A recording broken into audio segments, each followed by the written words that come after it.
Hi all welcome to GKS పురాణ కథలు. రామాయణంలోని 3వ భాగమైన అయోధ్యకాండ పార్ట్ 6 వీడియోని ఎక్కడ స్కిప్ చేయకుండా చివరి వరకు చూడండి. అందరూ రాముడిని చేరుకోవడం కోసమని అయోధ్య నుంచి బయలుదేరారు. కానీ అందరికంటే ముందు కైకేయి బయలుదేరింది. తాను ఎవరి కోసమైతే ఈ పని చేసిందో ఆ భరతుడే తనని కాదన్నప్పుడు ఆమెని ఆవహించిన మోహం పోయింది. తన తప్పును తెలుసుకుంది. అలా కొన్ని లక్షల సైన్యంతో బయలుదేరి వాళ్ళు గంగా నదిని చేరుకున్నారు. అప్పుడు ఆ నిషాద రాజైన గుహుడు వాళ్ళని చూసేసరికి ఒక పెద్ద సముద్రం వచ్చినట్టు కోవిదర వృక్షం చిహ్నముగా ఉన్నటువంటి సైన్యం వచ్చి నిలబడింది.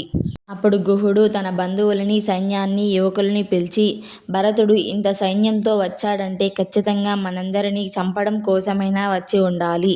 లేదా 14 సంవత్సరాల తర్వాత రాముడు తిరిగి వస్తే ఆయన పరాక్రమం ముందు నిలబడలేనని ఇదే అదునుగా ఒక్కడే ఉన్న రాముడిని, లక్ష్మణుడిని సంహరించడం కోసమైనా వచ్చి ఉండాలి. రాముడు నాకు పరమ మిత్రుడు. ఆయనని మనం రక్షించుకోవాలి. ఇంత పెద్ద సైన్యాన్ని మనం ఎదిరించలేము. కాకపోతే మన సహాయం లేకుండా వీళ్ళు ఎవరు గంగని దాటలేరు. అందుకని 500 పడవలని ఈ సైన్యం అంతా వెళ్ళడానికి సిద్ధం చేయండి. మీరందరూ కూడా ఒక్కొక్క పడవలో 100 మంది చొప్పున కవచాలు కట్టుకొని, ఆయుధాలు పట్టుకొని నిలబడండి. నేను ఏమీ ఎరుగని వాడిలా భరతుడి దగ్గరికి వెళ్ళి, నువ్వు రాముడిని కలుసుకోవడానికి వెళ్తున్నావా, రాముడిని సంహరించడానికి వెళ్తున్నావా అని అడుగుతాను. ఒకవేళ రాముడిని సంహరించడానికి భరతుడు వచ్చి ఉంటే పడవలో గంగని దాటిస్తామని చెప్పి పడవ ఎక్కించి గంగ మధ్యలో ముంచేద్దాము. ఒకవేళ రాముడిని కలుసుకోవడానికి భరతుడు వచ్చి ఉంటే రాముడు ఎక్కడున్నాడో చెప్పి వాళ్ళతో నేను కూడా వెళ్తాను అన్నాడు.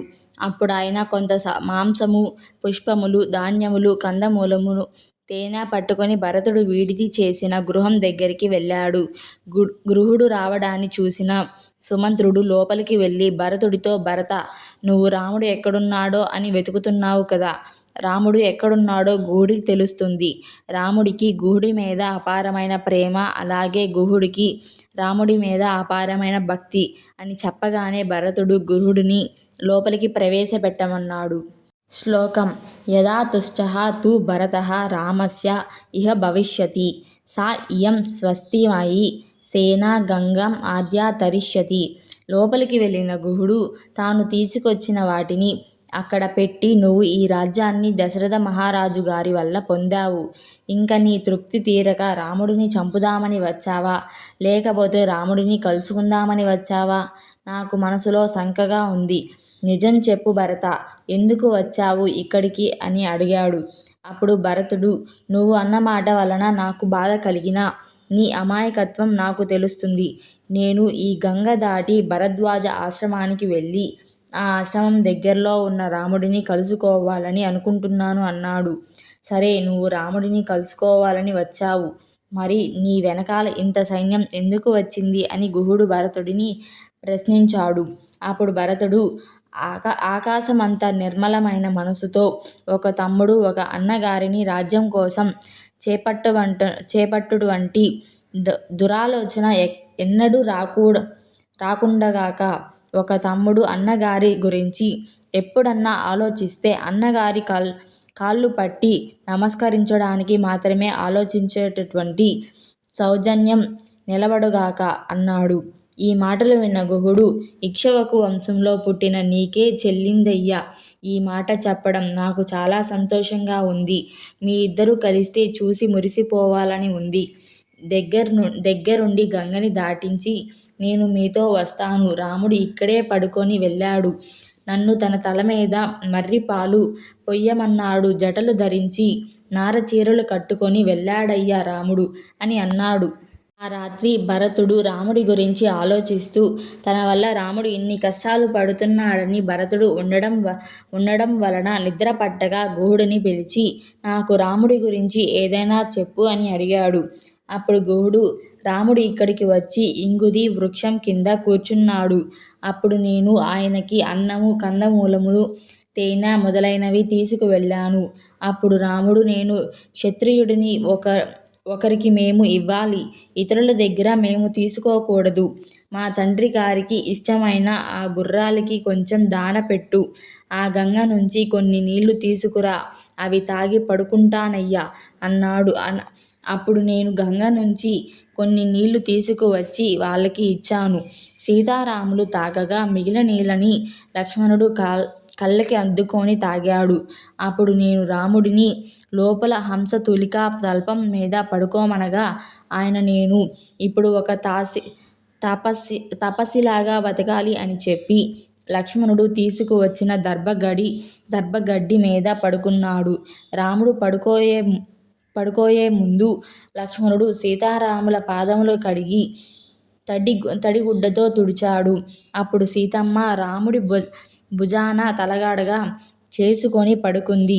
నేను కాపలా కాస్తాను, నువ్వు పడుకో లక్ష్మణా అంటే ఆయన నన్ను ఎలా పడుకోమంటావు గుహ ఇంత దారుణమైన దృశ్యం చూశాక అన్నీ నీ తమ్ముడు లక్ష్మణుడు ఏడ్చాడయ్యా.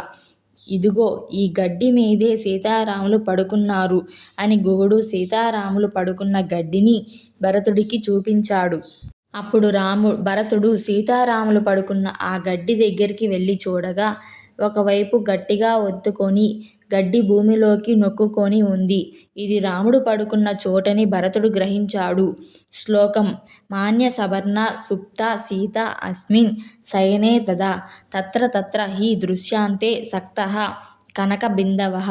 అలాగే సీతమ్మ పడుకున్న వైపు బంగారు రవ్వలు పడి ఉన్నాయి. సీతమ్మ కట్టుకున్న పట్టుచీర కొంగు యొక్క దారములు ఆ గడ్డికి చుట్టుకొని ఉన్నాయి. ఎక్కడో రాజభవనాల్లో పడుకోవలసిన సీతారాములు ఇంతమంది అటవికులు చూస్తుండగా గడ్డి మీద పడుకోవలసి వచ్చిందని దీనికంతటికీ తానే కారణమని భరతుడు నేలమీద పడి మూర్ఛపోయాడు. తరువాత భరతుడు ఈ క్షణం నుంచి 14 సంవత్సరాల పాటు నేను కూడా పట్టుబట్ట కట్టను, నారచీరలే కట్టుకుంటాను, జటలు ధరిస్తాను, నేను కూడా కందమూలములు తేనె తింటాను అని ప్రతిజ్ఞ చేశాడు. వెంటనే నారచీరలు ధరించి భరతుడు ఆ రాత్రికి రాముడు పడుకున్న చోటనే పక్కన భూమి మీద పడుకున్నాడు. మరునాడు ఉదయం అందరూ గంగని దాటి ముందుకు బయలుదేరారు. అలా కొంత దూరం ప్రయాణించాక వారు భరద్వాజ ఆశ్రమాన్ని చేరుకున్నారు. అప్పుడు సైన్యాన్ని కొంత దూరంలో ఉంచి భరత శత్రుఘ్నులు వశిష్ఠుడితో కలిసి ఆ ఆశ్రమంలోకి ప్రవేశించారు. ఒకసారి భరద్వాజుడు బ్రహ్మగారి గురించి తపస్సు చేశాడు. అప్పుడు బ్రహ్మ ప్రత్యక్షమై ఏమి నీ కోరిక అని అడిగాడు. నాకు వేదం చదువుకోవడానికి 100 సంవత్సరాల ఔదార్యం కావాలని భరద్వాజుడు అడిగాడు. బ్రహ్మగారు సరే అన్నారు. అలా ఆయన బ్రహ్మగారి దగ్గర 3 సార్లు ఔదార్యం పుచ్చుకున్నాడు. అలా 4వసారి కూడా తపస్సు చేయగా బ్రహ్మగారు ప్రత్యక్షమై వేదాలు ఎంత ఉంటాయో తెలుసా చూడు అని చూపిస్తే అవి పర్వతాల అంత ఎత్తు ఉన్నాయి. నువ్వు 300 సంవత్సరాల్లో చదివింది 3 గుప్పిళ్ళంత వేదం అనంతం. దాన్ని ఎంతకాలం చదివినా అది తెలిసేది కాదు, పూర్తిగా చదవగలిగేది కాదు. అందుకని నువ్వు చదివిన దానితో తృప్తిపడు అన్నారు బ్రహ్మగారు. అలా బ్రహ్మగారిచే ఔదార్యాన్ని పొందిన మహానుభావుడు భరద్వాజుడు. ఎదురుగా వస్తున్న వశిష్ఠుడిని చూసిన భరద్వాజుడు గబగబా వచ్చి ఆర్ఘ్యపాదములు ఇచ్చారు. తరువాత ఒకరిని ఒకరు కుశల ప్రశ్నలు అడిగారు. అప్పుడు భరద్వాజుడు నువ్వు ఈ అరణ్యానికి ఎందుకు వచ్చావు అని అడుగగా నేను రామదర్శనానికి వచ్చానని భరతుడు చెప్పాడు. భరద్వాజుడు త్రికాలవేది, దశరథుడు మరణించాడని ఆయనకి తెలుసు. అప్పుడు భరద్వాజుడు మీ తండ్రి గారు 14 సంవత్సరాలు రాముడిని అరణ్యాలకి పంపించి నీకు రాజ్యం ఇచ్చారు. ఆ రాజ్యాన్ని పరిపాలించుకునే స్థితిలో నువ్వు ఉన్నావు. అయినా కానీ ఇంత సైన్యాన్ని తీసుకొని అరణ్యానికి వచ్చావు. మహాపాపకార్యమైన రామహత్య కోసమని నువ్వు వచ్చావని నాకు మనసులో శంకగా ఉంది అని అన్నాడు. శ్లోకం హతో అస్మి యది మాం ఏవం భగవాన్ అపి మన్యతే మత్తో న దోషం అశంకేర న ఏవం మాం అనుషాధీహి. ఈ మాటలు విన్న భరతుడు కన్నీరు కారుస్తూ మహానుభావా, నా దౌర్భాగ్యమయ్యా! నేను ఎక్కడికి వెళ్ళినా నన్ను చూసి రాముడిని చంపడానికి వచ్చావంటారు. నేను రాముడిని చంపడానికి రాలేదు. నువ్వు అడిగిన ప్రశ్న చేత నేను చచ్చిపోయాను మహర్షి. ఈ మాట గుహుడు అడిగాడంటే అర్థం చేసుకోవచ్చు కానీ ఇంత గొప్ప మహర్షులు మీరు. మీరు కూడా ఈ మాట అన్నారంటే నేను బ్రతకడం ఎందుకు? నేను ఎన్నడూ రాజ్యం కావాలని, రాముడు అరణ్యవాసం చేయాలని కోరలేదు. కానీ నా మీద ఉన్న విపరీతమైన ప్రేమ చేత మా అమ్మ నేను లేనప్పుడు 2 వరాలు అడిగింది. రాముడికి పట్టాభిషేకం చేయించాలని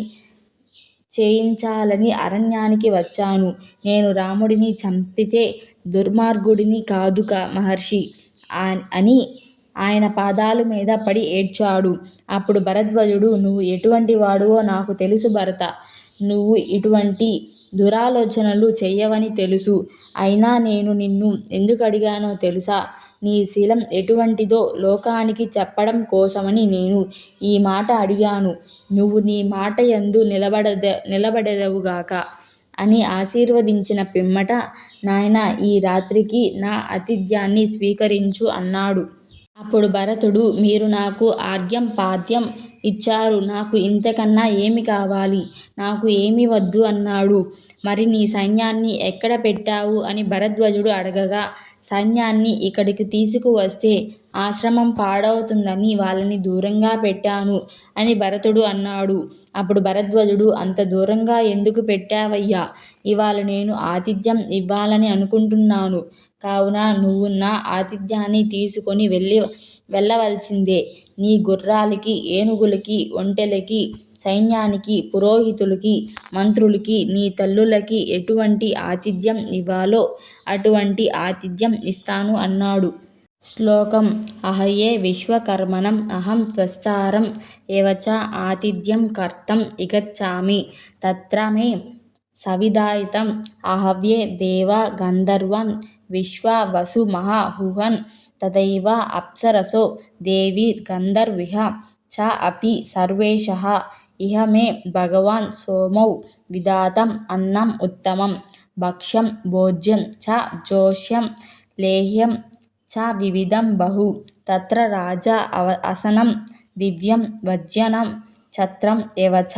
భరతో మంత్రిభిః సార్ధం అభ్యవర్త రాజవన్. అప్పుడు భరద్వాజ మహర్షి అచమానం చేసి విశ్వకర్మని త్వష్టిని ప్రార్థన చేసి, ఇక్కడి రాజకుమారులైన భరత శత్రుఘ్నులు వచ్చారు. వారి వెనకాల సేనాబలం వచ్చింది. పురోహితులు, మహర్షులు వచ్చారు. వీళ్ళల్లో ఎవరెవరు ఎటువంటి భవనములలో నివసిస్తారో అటువంటి భవనములను ఓ విశ్వకర్మ నువ్వు నిర్మించెదవుగాక.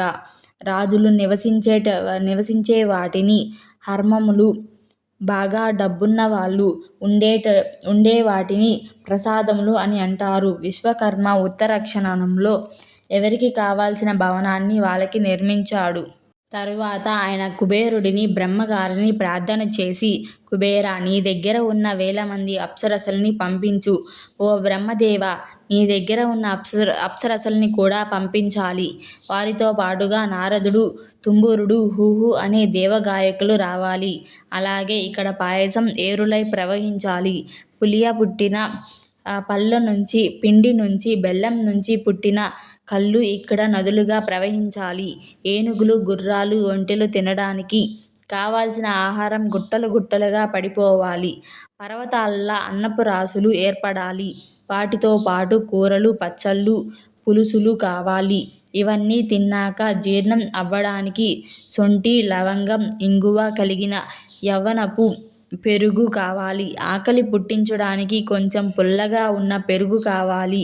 అన్నంలో కలుపుకోవడానికి కమ్మగా ఉన్న పెరుగు కావాలి. వీటితో పాటు అందరూ మొహం కడుక్కోవడానికి చూర్ణములు కావాలి. వంటికి, జుట్టుకి రాసుకునే అమలకం, ఉసిరికాయలతో చేసిన ముద్ద, సున్నిపిండి, నూనె మొదలైనవి మంచి మంచి బంగారు పాత్రల్లో కావాలి. కొన్ని వేల మంది అప్సరసలు వచ్చి ఒక్కొక్క సైనికుడిని పీఠం మీద కూర్చోబెట్టి ఒళ్ళంతా నూనె రాసి నలుగు పెట్టి స్నానం చేయించాలి. ఇక్కడున్న వాళ్ళల్లో బాగా గెడ్డాలు పెంచుకున్న ఋషులు, బ్రాహ్మణులు ఉన్నారు. వాళ్ళు గెడ్డం దువ్వుకోడానికి మంచి దువ్వెనలు రావాలి.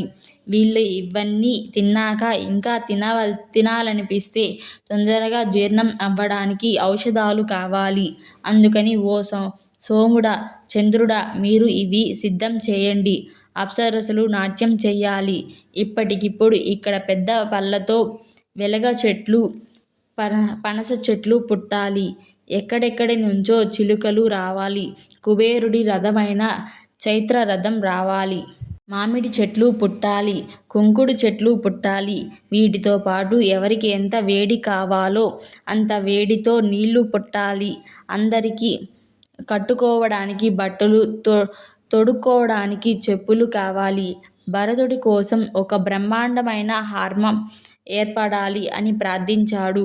అప్పుడు గుర్రాలు, ఏనుగులు తమ జీవితంలో తిననటువంటి భోజనం చేశాయి.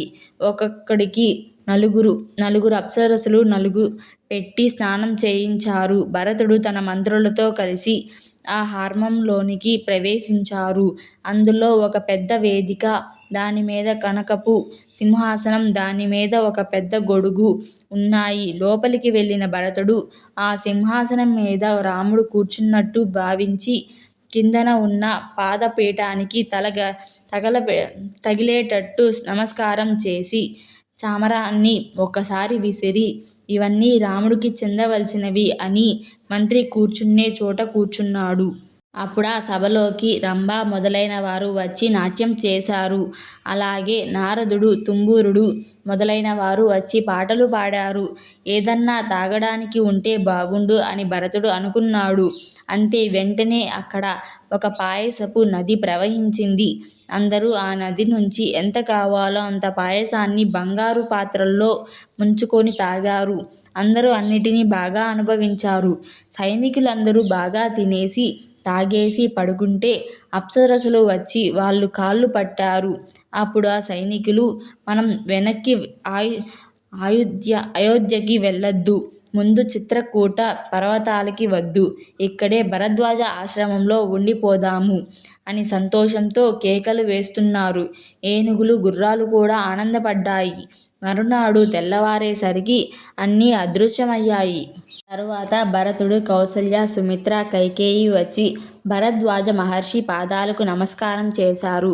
అప్పుడు భరద్వాజుడు భరతుడిని దగ్గరికి పిలిచి, వీళ్ళ ముగ్గురు మీ అమ్మలు కదా, వీళ్ళల్లో ఎవరో నాకు చెప్తావా అన్నాడు.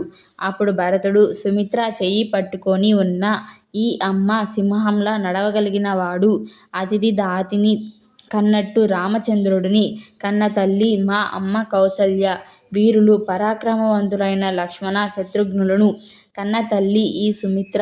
రాముడు అరణ్యవాసానికి వెళ్ళడానికి కారణమైనది, కట్టుకున్న భర్త మరణించడానికి కారణమైన దుష్ట చరిత్ర కలిగినటువంటిది, ఎప్పుడూ కోరికలు కోరుతూ క్రోధంగా ఉండేటటువంటి ఈ కైకేయ నా తల్లి అని అన్నాడు. శ్లోకం: నా దోషణ అవగాంతవ్య కైకేయీ భరతా త్వయా రామ ప్రవ్రజనం హ్య ఏతత్ సుఖ ఉత్కరం భవిష్యతి దేవానాం దానవానాం చ ఋణీశ్వరాణం భవిష్యతానాం హితమేవ భవిష్యది రామప్రవ్రజనాదిహ. అప్పుడు భరద్వాజుడు, ఈవిడ రాముని యొక్క అరణ్యవాసమునకు కారణమైన మాట వాస్తవమే. కానీ రాముడు అలా అరణ్యవాసానికి వెళ్తే తప్ప దేవతలకి, ఋషులకి రక్షణ అనేది కలగడం జరగదు. అలా రాముడు అరణ్యవాసానికి వెళ్ళేటట్టు దేవతలు కైకేయి చేత పలికించారు. అందుచేత నువ్వు ఇంకా ఎన్నడూ కైకేయి యందు దోషం పట్టకు అన్నాడు. భరద్వాజుడి మాటలు విన్న భరతుడు, సరే, మీరు చెప్పినట్టే ప్రవర్తిస్తాను. రాముడు ఎక్కడున్నాడో మీరు మాకు తెలియనివ్వండి అన్నాడు. అయితే నువ్వు ఇలా దక్షిణాభిముఖంగా వెళ్ళి నైరుతికి తిరిగితే అక్కడ ఇరుకైనటువంటి దారి వస్తుంది. అందులో నుంచి జాగ్రత్తగా ఏనుగులని, గుర్రాలని నడిపించుకుంటూ వెళ్తే అక్కడ చిత్రకూట పర్వతం మీద మందాకినీ నది పక్కన రాముడు ఆశ్రమాన్ని నిర్మించుకొని ఉన్నాడు అని భరద్వాజ మహర్షి చెప్పారు. అందరూ భరద్వాజ మహర్షి చెప్పిన విధంగా రాముడిని చేరుకోవడానికి బయలుదేరారు. ఈలోగా ఈ చిత్రకూట పర్వతం దగ్గర రాముడు మందాకినీ నది యొక్క ప్రవాహాన్ని సీతమ్మకి చూపిస్తూ, సీతా, నువ్వు లక్ష్మణుడు నా పక్కన ఉండగా ఈ నదిలో స్నానం చేస్తూ ఈ వనంలోని మృగాల అందాలని, ఇక్కడ పర్వతాలని చూస్తుంటే ఎంతో ఆనందంగా ఉంది. నాకు అయోధ్య జ్ఞాపకం రావడం లేదు. 14 సంవత్సరాలు చిటికెలో గడిచిపోతాయి అనిపిస్తుంది అన్నాడు.